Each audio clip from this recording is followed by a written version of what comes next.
So sometimes in our sciences, we have to solve a system where there's 3 letters that we don't know. And if that's the case, if there's an x, y, and a z, then we have to have 3 equations in order to solve that.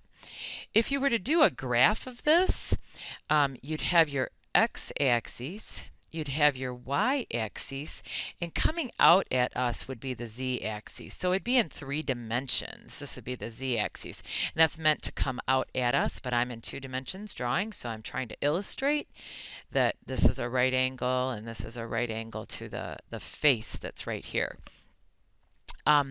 What would happen is that these would be planes. They'd be like walls of a room. So this might be the first plane, and the next one might look something like, this. And they would intersect. This is tough to do. And the third plane might be over here.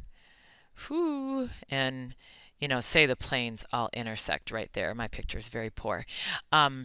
So what we need to do to solve this algebraically, so let's forget about this graphically because we need a computer system to do that. To solve this algebraically, what we have to do is we have to take these equations and eliminate either the letter x or, I'm pausing, please notice, the letter y or the letter z. If I were to get rid of the letter x's, I'd be trying to get, like if I added these 2 equations together, I'd try to get a -4 in front of this equation to eliminate x. Maybe if I used this one and this one, I'd go for a -8 in front of this one to get rid of the 8x. Bottom line, I have to use 2 equations at a time, either those 2, or these 2, first and third. So first and second, second and third, or first and third is what I've got to do. I'm actually going to choose to get rid of the letter y because I've got a plus sign here and a minus sign there. So I could multiply equation 1 by the number 3. So when I do that, this 2 times 3 is 6x, and this y times 3 is 3y, and this minus z times 3 is a minus 3z, and don't forget to take the 4 times 3 and get a 12. So this was equation 1 multiplied by the number 3. I'm going to copy equation 2 down. So equation 2 was 4x minus 3y minus 2z equals a -2. Be careful in the copy process. I'm going to call these equations statements 4 and statement 5 because this is 1, 2, and 3. And then now I'm going to add equations or statements 4 and 5 together in order to get rid of the y's. So here 6 and 4 adds to be a 10x, a minus 3z and a minus 2z is a minus 5z, and 12 minus 2 is 10. And then I'm going to put a big old red box around this statement and put a star by it. Now I am going to title it statement number 6, but what I've done is I've taken the first 2 equations and gotten rid of the letter y. I have to do this again. I have to use 2 different equations. I use this one and this one. I think I'm going to use the first and the third now.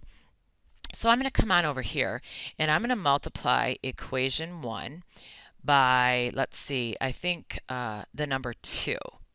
So that this will become a 2y, so that I can add it with this minus 2y. So if I multiply this equation by a 2, this 2 times 2 is 4x, 2 times y is 2y, and then a 2 times this minus z is a minus 2z, and finally on the right side of the equal sign, 4 times 2 is 8. I'm going to copy equation 3 down. It's supposed to be the word copy. So this one right here. So 8x minus 2y minus 3z equals the number 3. And these are now called statements 7 and statements 8 because way down here I had 4, 5, 6, so I'm working up here statements 7 and 8, and now I'm going to add 7 and 8 together to get rid of the y's. So 4 and 8 is 12x, the y's disappear. Here I have a minus 5z, and 8 and 3 is 11. And this is cool because now I have another equation. I call it my starred equation. that has an X and a Z in it, just like this one right here.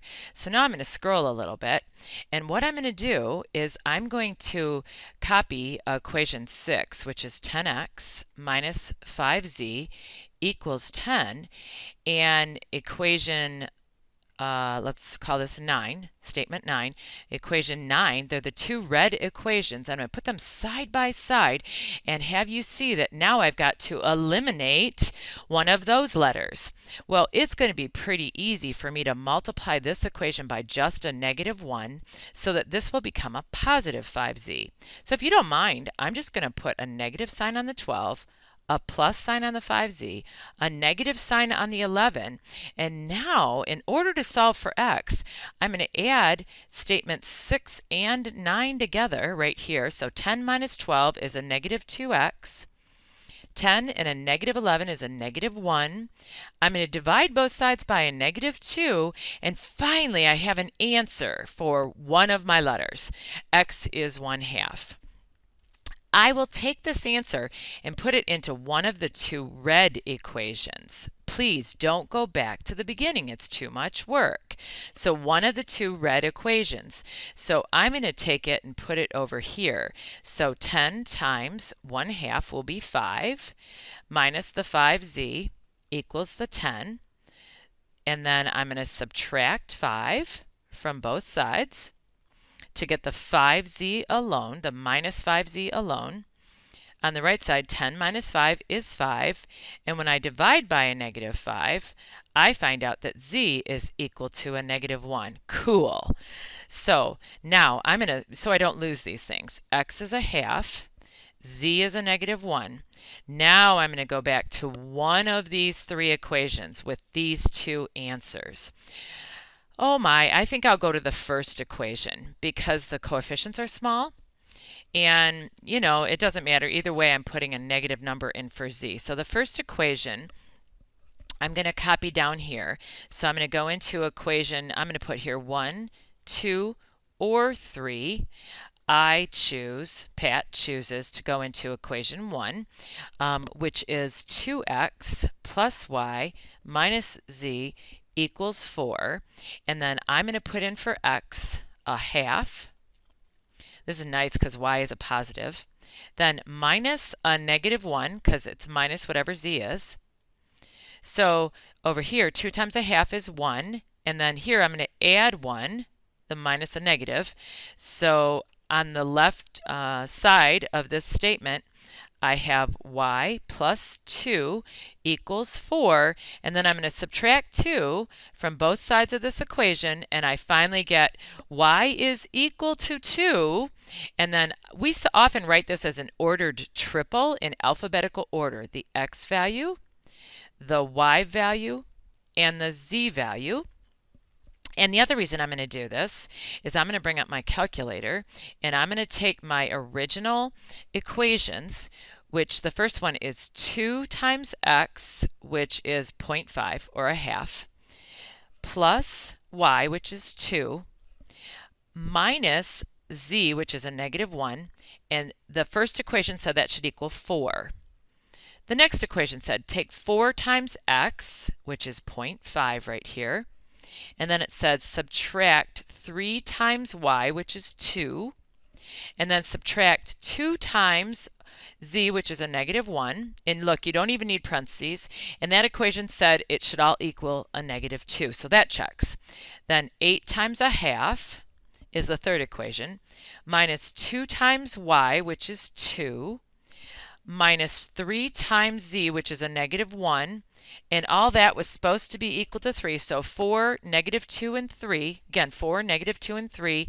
This is what I mean way up here. These were equal to 4, -2, and 3.